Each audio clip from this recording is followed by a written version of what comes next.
It's the most wonderful time of the year. That's right. Welcome back to the second of 4 end of the year videos that again might spill over into 2026. Sorry about that, but what can you do, eh? This year I played 44 retro games out of 93 total, so we almost hit the 100 mark, but considering I lost a month due to moving and stuff, hey, that's not bad, because we always want to play just over 8 games a month to hit that 100 game threshold. But I decided that if I hit 90, that'd be good enough for this year, and it was, and we still managed to squeeze a few more in somehow. I don't know, but anyway, this year, so we said we played 44 retro games. I decided to split it into a front half top 10 and a back half top 10. So you're seeing the top 10 games I played from January to June 2025. And of course, next up will be the top 10 games from July to December 2025. Well, technically November. But as well as crowning an overall champion for Game of the Year, Retro Game of the Year 2025. So that's how it goes. As always, these are not listed in like greatest games of all time. So like if I play a game, that's how I felt this year, as opposed to being, Ocarina of Time, which is the greatest game of all time, and then followed by Skyrim number 2, and so on. So yeah, that's just how I felt for this year. So we're gonna start off with an honorable mention because it is Year of the Snake. Woo-hoo. And we played Snake on PC. And yeah, so it's fun. I mean, you played it on cell phones, you can play it on the internet, you can, what was the original game? I don't know, they made a whole video documentary about this guy who just had the arcade game in his house and got the world record. So, but it's crazy. So yeah, Snake gets an honorable mention for the January to June block. Next up, we've got actually a tie because it's kind of a cop-out. But, and hear me out, number 10 retro game I played in January to June 2025 is Symphony of the Night, because I played Richter mode.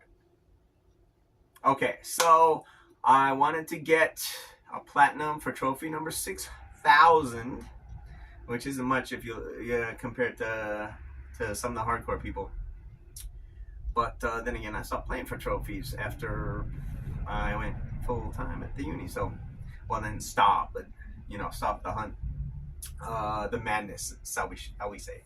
But yeah, I wanted to get platinum for number 6,000, and I was about to start Final Fantasy 2 or Final Fantasy February, and yeah, the only thing left was beating it in Richter mode, which would give me the platinum. So that's 5,999 and trophy number 6,000.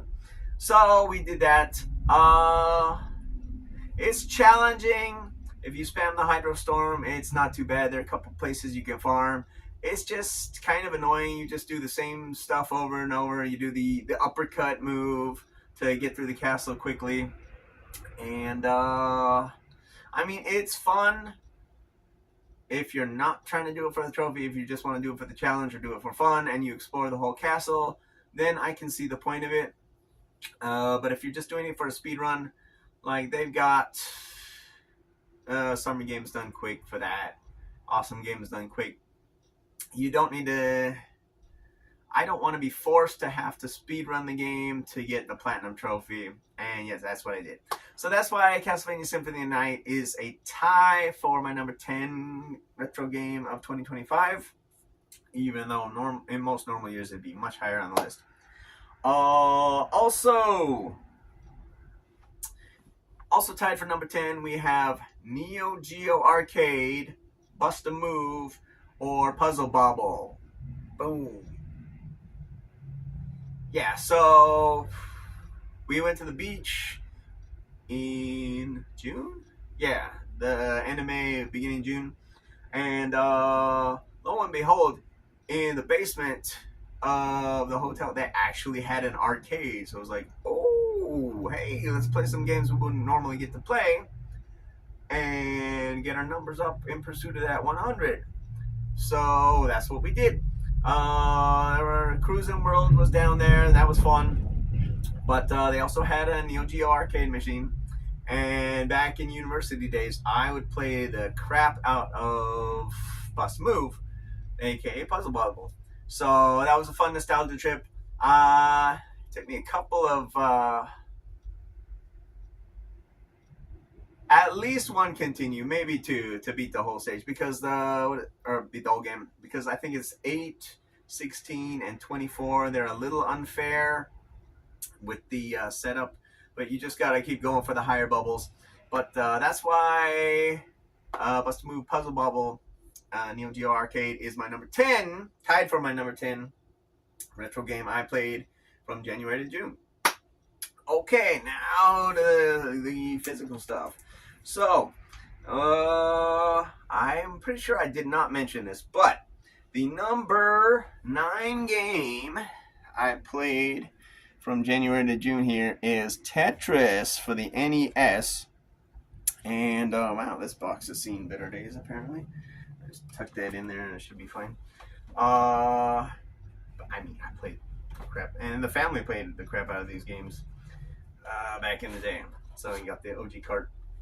And weird story, in a bag we found somewhere, we found some more NES games, and there was a second copy of this, so I flew that over there for future use.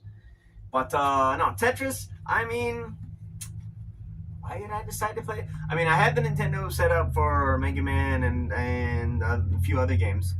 I'm gesturing in there like Mega Man's in there. That was the last video. But yeah, I just want to play some old school classic NES Tetris. The game that should have been on Tetris Forever. What the hell? I mean, at least it's on Switch Online, right? But if you are one of those hardcore people trying to do the Tetris World Championship Classic Tetris World Championship, yeah, CTWC. Okay, then you're gonna want this game, or one of the ROM hacks that shows you the full score once you go over a million points, something I could never do. And you got the rolling and technique and the hyper tapping technique. I just use DAS because I'm old school like that. But yeah, Tetris, it's always fun to play. This is the best version I've played, and it is my number 9 retro game I played from January to June. Excuse me. Oh man, I thought, there it is. Water. Ugh, throat's a little dodgy, so bear with me here. And if I don't make another video for a long time, because I lost my voice, now you'll know why. So boom, number 9. Number 8, and really, most of these I just had to throw together because they didn't stand out for any particular reason, or like there was something lacking, and you'll see what I mean in a minute. Because my number 8 retro game I played from January to June is Final Fantasy II. Now, normally this would probably be ranked higher, but I didn't play the original version. I played the Final Fantasy Collection version, which is great. But, I mean, it's upscaled. Not upscaled, it's HD graphics. Might even be an upscaled version of this. FF2 on the Origins collection, I'm not sure. But the leveling system was different and unique. Actually, kind of more like Skyrim, where you use the skill and then you level up. Getting the platinum required some farming, so that was kind of dumb. But yeah, I mean, unless you play on original hardware, are you actually playing the real game? I mean, this version was great, don't get me wrong, but still, I can't rank it any higher than 8th because, that's just holding it back a little bit. Maybe that's just me. But yeah, Final Fantasy II was cool. Great story, of course, as usual. But yeah, if you have the collection here on PS4 or Switch, that is the best way to play all the games on one disc. What can I say? So yeah, even though it's not the real thing, it's the best you can get right now. So be sure to check that out. We will be playing Final Fantasy III during Final Fantasy February 2026. So be sure to check the channel for that, and on Twitch too. But yeah, Final Fantasy II gets my number 8 game I played in 2025. Okay, a little bit more water here. Excuse me.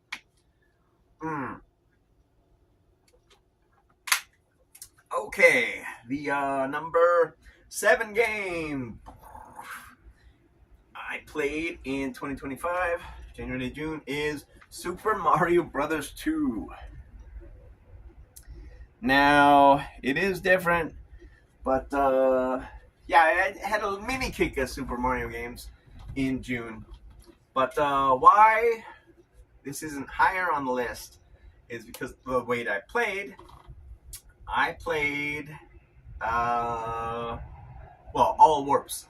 So I went from 1-3 to 4-1, and then 4-2 to 6-1, and then beat the rest of the game that way. Yeah, I think that's how it goes. So I only played 9 stages. I want to get it done quick. I didn't want to play it before other Mario games. But it was fun. It's a good nostalgia trip. Had I experienced the whole game, it would have been ranked higher on this list. But I didn't. And that's why Super Mario Brothers 2 gets my number... 9, 8. Is this 7? Yeah, this is 7. Retro game I played in 2025. Boom. Let's see here. Okay, the number 6 retro game I played from January to June is F-Zero for the Super Nintendo. A comic on the back. Don't know if we showed that. So yeah, we had my anniversary live stream in the middle of June. Set it up on the table here. Use the CRT. Probably the last time we're going to stream something like that because YouTube is not happy being on Google anymore. I don't know why they want to take that app like it's an app, but take that functionality away from us. But that's why I have not changed that version of Chrome. But yeah, I like the editing feature. I mean, yeah, you can do it many other places, but why would you take something away from us when it's useful, YouTube? What the hell? Anyway, F-Zero was a fun play. I didn't play hardcore. Didn't get to race on Master. Like, Ryukai, that's his name. But like he said, as long as you stay out in front and don't screw up, you can beat any race on any level. Granted, I didn't do that. I played on easy just for show and for fun. But yeah, F-Zero gets the number 6 retro game I played from January to June. Boom. Okay, and then into the top 5. So, as we did during 31 days of Teenage Mutant Ninja Turtles, and then again on the live stream using save states from the Cowabunga collection, which was better on PS4. Switch version was absolutely terrible at launch. They may have patched it, but whenever you play a game, review it at launch, not after the fact. Anyway, I decided that after 2029, yeah, so 31 years, I decided I was going to do like I did on the Famicom and beat Teenage Mutant Ninja Turtles on the NES. So, didn't encounter too many problems. I might have died to the spike wall once. Or I'm not even sure. Because of course there's no lag here, at least no more than normal for the NES. Not as much as Cowabunga Collection.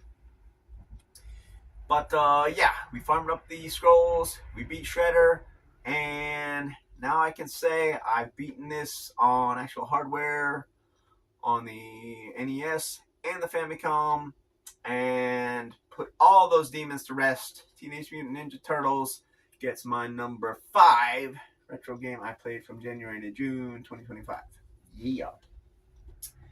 And that was the last one that was turned sideways, which means it's time for number 4, represented by my Nintendo Switch. Because, like I said, for the 30th anniversary of Fire Emblem, they released Fire Emblem and the Shadow Blade. Blade of Light? That doesn't make sense. But that's... Alright, let's just open it up here. Games. What the hell is it? God, it's buried. Okay. Fire Emblem Shadow Dragon and the Blade of Light. There we go.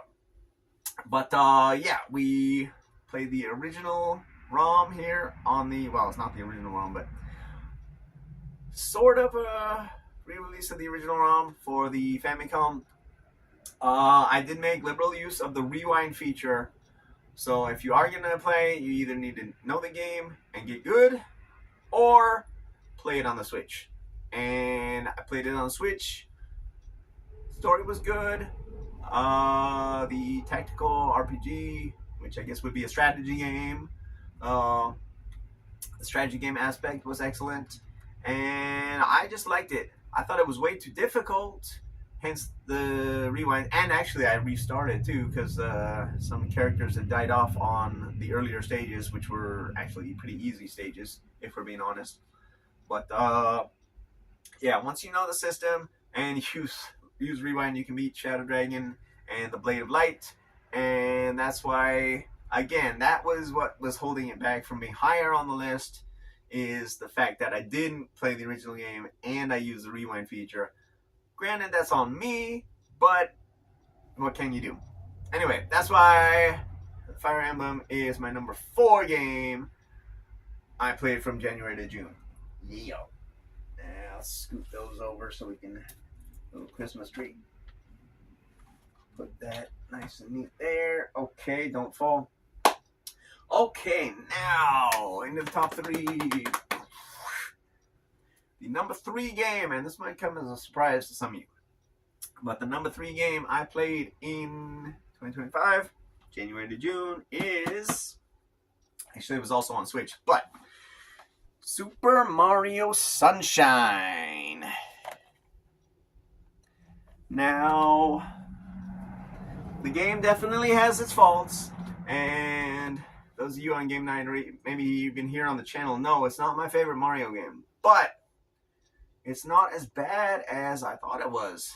Granted, I didn't play the stupid Pachinko level, or Lily Pad, or some of the more annoying levels that come up in a YouTube search or whatever. But yeah, no, this is actually a pretty good game, considering. There are a few annoying things, like hopefully I can find this meme here.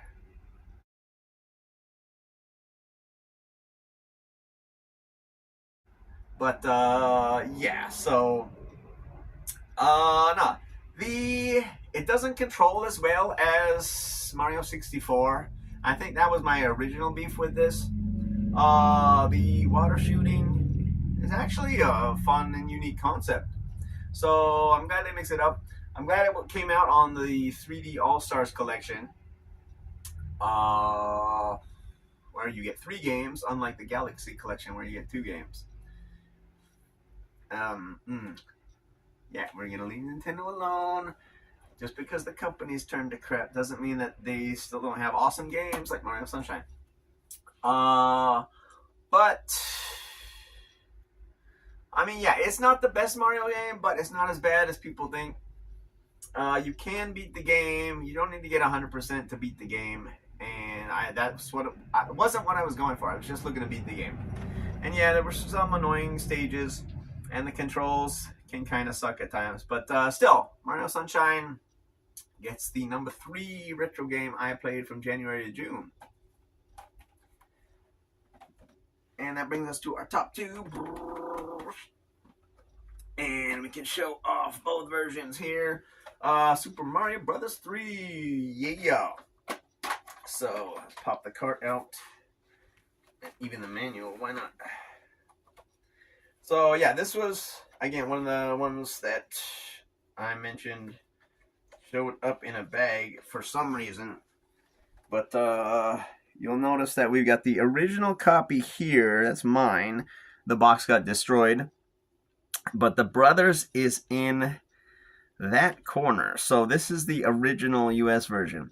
This is the re-release. Brothers is here in the middle. I don't know why Nintendo did that. But yeah. It is what it is. Anyway, so Super Mario Brothers 3, classic. The number 2 retro game I played in January, June 2025.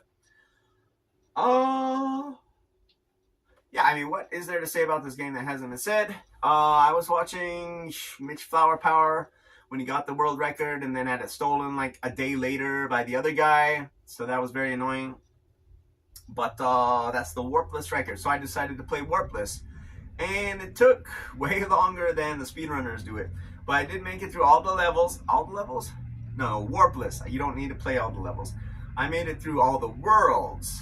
Of course, skipping some of the more annoying stages. I think I skipped the jellyfish with the, or Gelectro swimming one with the Jujum's Cloud. Jugum. But, that doesn't matter. I beat it Warpless, so I got to experience all the worlds. All the worlds, most of the stages. And it was really fun going back and playing this since it's been a while. But, yeah, Super Mario Brothers 3 gets the number 2 retro game I played from January to June 2025. And that just leaves one game.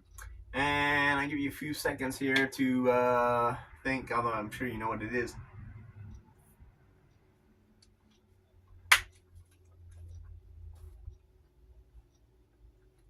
The number 1 game I played from January to June, and the contender for the Retro Game of the Year 2025 is, of course, F-Zero GX. Yeah. So this was the marquee matchup of my anniversary live stream in June, and this game is just so ahead of this time. Well, yeah, Nintendo finally released GameCube for the, top tier version, Expansion Pack Plus, or whatever the hell it's called, for Switch Online, if you have a Switch 2. So people can finally experience the glory that is F-Zero GX. But, we did it on original hardware on a CRT, and it's fantastic. I think I probably needed to increase the brightness of this thing because I did that for Resident Evil 2 and I could finally see stuff. So I'm sure my live stream would have been better had the brightness been on its current level back then. But still, the game was fantastic. I dogged it through the Diamond Cup. I believe that's the 4th one because we can't unlock the AX Cup because we ain't professionals. But I dogged it through Sand Ocean and then just started wiping out rivals until we just scraped by just enough on not Rainbow Road, Phantom Road, Slimline Slits. So Phantom Road to win first place and sweep the game rather. But yeah, F-Zero GX. It's a fantastic game, way ahead of its time. If they released it today, having never been released before, then it would still probably be a fantastic game. But just like I said, 20 years ahead of its time. It's still the greatest F-Zero game. And it was made by Sega. So I'm still bringing Nintendo. I still don't think you can make an F-Zero game that's as good as this, but prove me wrong. Although I guess nothing you've done since, oh boy, 2020 has really impressed me, because they kind of just hit it out of the park with the Switch, and then lollygag the rest of that generation, and are starting off this generation as well, arrogant and not bringing their best. But yeah, come on, Nintendo. If you think you can beat F-Zero GX, I'd like to see you try, because this game is fantastic. Just bring it. So yeah, F-Zero GX gets my #1 retro game I played from January to June 2025, and will be contending for the Retro Game of the Year in the next video I make. So stay tuned for that. Yeah, let me know the best retro games you played from January to June 2025 in the comments, and stay tuned for July to December. Thanks as always for watching, and until next time, keep dancing.